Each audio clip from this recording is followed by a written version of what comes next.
শরীয়তপুরের ভেদরগঞ্জে ঝটিকা সফরে এসে দুটি ক্লিনিক সাময়িক বন্ধের নির্দেশ দিয়েছেন স্বাস্থ্যমন্ত্রী। এ সময় হাসপাতালে ফেলে সেখানে চিকিৎসা দেওয়ার অভিযোগে শোকজ করা হয়েছে দুই চিকিৎসককে।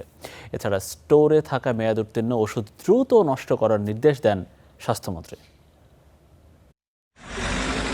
শরীয়তপুরের ভেদরগঞ্জ উপজেলা স্বাস্থ্য কমপ্লেক্স। হঠাৎ হাজির স্বাস্থ্যমন্ত্রী সর্দার মোহাম্মদ সাখাওয়াত হোসেন। স্বাস্থ্যসেবার মান পরিদর্শনে ঝটিকা সফরের অংশ হিসেবে দুপুর 1টার দিকে ভেদরগঞ্জ উপজেলা স্বাস্থ্য কমপ্লেক্সে হানা দেন মন্ত্রী। ঘুরে দেখেন পুরো হাসপাতালের কার্যক্রম। এ সময় হাসপাতালের চিকিৎসক, নার্স ও কর্মচারীদের প্রয়োজনীয় নির্দেশনা দেন। পাশাপাশি মেয়াদ উত্তীর্ণ ওষুধ দ্রুত নষ্ট করার তাগিদ দেন।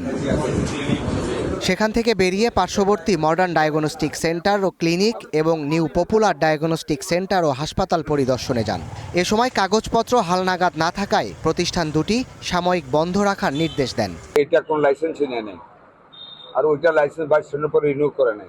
নিয়ম আছে 7 দিন আমরা বন্ধ রাখবো, এর ভিতরে কাগজপত্র ঠিক করতে বলছি। If they can prepare their papers আমরা দিয়ে দেবো।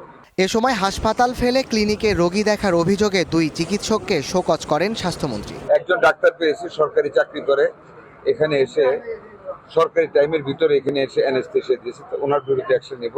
এই উপজেলা হাসপাতালে একজন মহিলা ডাক্তার এখানে অফিস টাইমে এসে অপারেশন করেছে, ওনার বিরুদ্ধে অ্যাকশন নেব। এদিকে চট্টগ্রামে এক অনুষ্ঠানে স্বাস্থ্য প্রতিমন্ত্রী জানান, স্বাস্থ্য খাতে গতি আনতে আরও চিকিৎসক ও জনবল নিয়োগ দেয়া হবে। প্রচুর সংখ্যক ডাক্তার আমাদেরকে দ্রুত নিয়োগ দিতে হবে। Desk report, star news.